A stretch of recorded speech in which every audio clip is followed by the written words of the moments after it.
हम क्या चाहते लेकर रहेंगे, हम क्या चाहते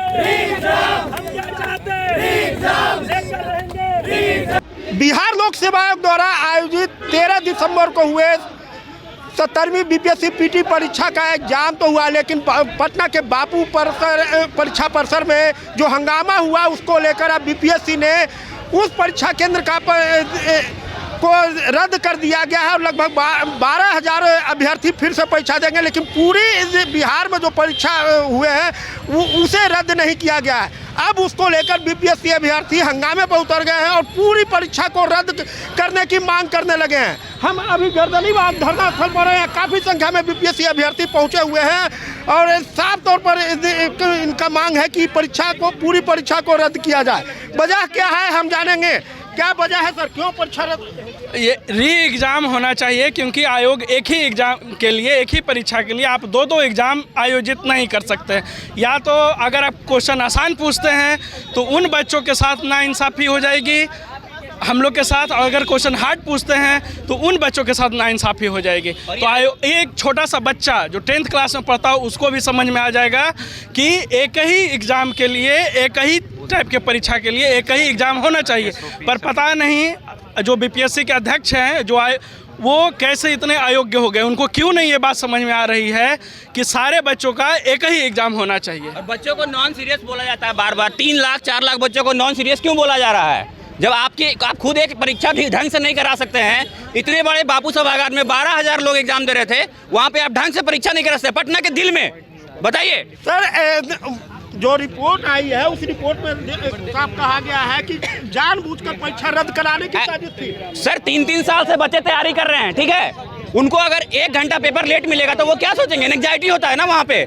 3-3 साल से तैयारी कर रहे हैं। लेकिन जो वीडियो जो सामने आया है उस वीडियो में तो साफ दिख रहा है कि 2-4 व्यक्ति हर रूम में जा कर वो छलावा करने के लिए है। वो 30 सेकंड का वीडियो है। आप पूरा फुटेज क्यों नहीं जारी करते? 3 घंटे का आंखों में धूल झोंकने का काम किया जा रहा है, ठीक है। पोस्ट के लिए हम लोगों का मुख्य मांग है री एग्जाम होना, ठीक है ना।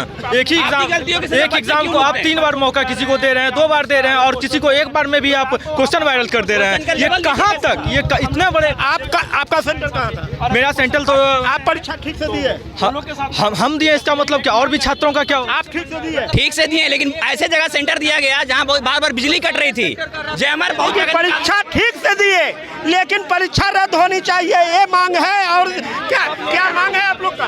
री exam only demand, re exam ही होना चाहिए, क्योंकि बहुत ज्यादा प्रॉब्लम हुआ है। हम लोगों ने सामने से ये चीज जब देखा है तो इस चीज को आई विटनेस करके ये इग्नोर नहीं किया जा सकता। और बिहार का ये बड़ा एग्जाम है और बहुत बड़ी रिस्पॉन्सिबिलिटी है बिहार गवर्नमेंट की, इसको लेने अच्छे से ही चाहिए।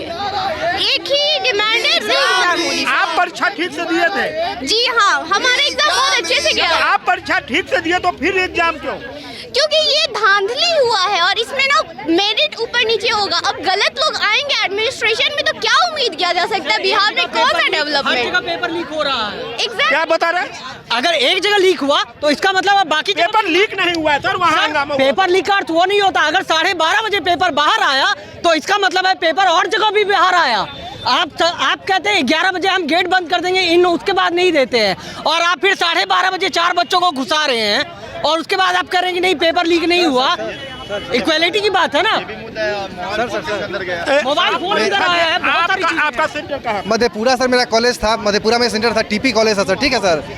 आयोग के पास सर सीसीटीवी मौजूद होगा। आधा घंटा में परीक्षा रूम नंबर 7 में कैसे हुआ है आयोग देख ले। सारे बच्चे मिलकर चोरी कर रहे थे। सर, हम इसलिए आए हैं कि हमने नहीं किया है, पीछे बैठ के सारे बच्चे चोरी कर रहे थे, आपस में बात करके सब एग्जाम दे रहा था, लाइट कट जा रहा था सर। री एग्जाम होने से क्या होगा? क्या सबको समानता मिलेगी, सबको समानता, सब इक्वल रहेंगे। राइट टू इक्वालिटी है हमारे देश में, ठीक है। तो सबको समानता मिलेगी, सबको एक साथ एग्जाम लेंगे और उसके बाद ये क्लास 9, 10th का जो बच्चा है ना वो भी राइट टू इक्वलिटी पढ़ा है ना। और आयोग के अध्यक्ष इतने अयोग्य हो गए हैं कि उनको ये समझ में नहीं आ रहा है कि राइट टू इक्वलिटी अपने देश में क्या है। आप एक ही पोस्ट के लिए आप अलग अलग एग्जाम कैसे करा सकते हैं? अरे भाई, ये 9, 10th वाले बच्चे को समझ में आ जाए, एक ही पोस्ट के लिए एक एग्जाम होना चाहिए। आप उसका अलग क्वेश्चन दीजिएगा, या तो आप हल्का क्वेश्चन पूछिएगा तो हम लोग के साथ नाइंसाफी नाइंसाफ़ी, 4 लाख बच्चों के साथ नाइंसाफ़ी, और अगर हार्ट पूछते हैं उन 15,000 बच्चों के साथ नाइंसाफ़ी है। एकदम छोटी सी समझ की बात है। ये बीपीएससी परीक्षा के अभ्यर्थी है जो कि 13 तारीख को पूरे बिहार में 13 दिसंबर को ये परीक्षा दिए थे और लगभग 4.25 लाख अभ्यर्थी जो है इस बीपीएससी परीक्षा में भाग लिए थे। बापू परिसर में करीब 12,000 अभ्यर्थी परीक्षा दे रहे थे, वहाँ की परीक्षा तो रद्द कर दी गई, लेकिन 4 लाख अभ्यर्थी जो परीक्षा तो दे दिए लेकिन अब मांग कर रहे हैं कि परीक्षा रद्द होनी चाहिए, क्योंकि जो 12,000 अभ्यर्थी फिर से देंगे पैटर्न तो वही रहेगा, तो पैटर्न तो में तो चेंजिंग नहीं आएगी। तो कहीं ना कहीं जो कहीं ना कहीं ये स्थिति है बीपीएससी परीक्षा जिस तरह से हुई है, और अब जो फिर से 12,000 अभ्यर्थियों को होगी तो उनको फ़ायदा होगा और कहीं इन लोग को नुकसान होगा। तो अब इसको लेकर ये लोग साफ तौर पर कह रहे हैं कि पूरी परीक्षा रद्द किया जाए और फिर से री एग्ज़ाम लिया जाए। परमानंद सिंह, एबीपी न्यूज़, पटना।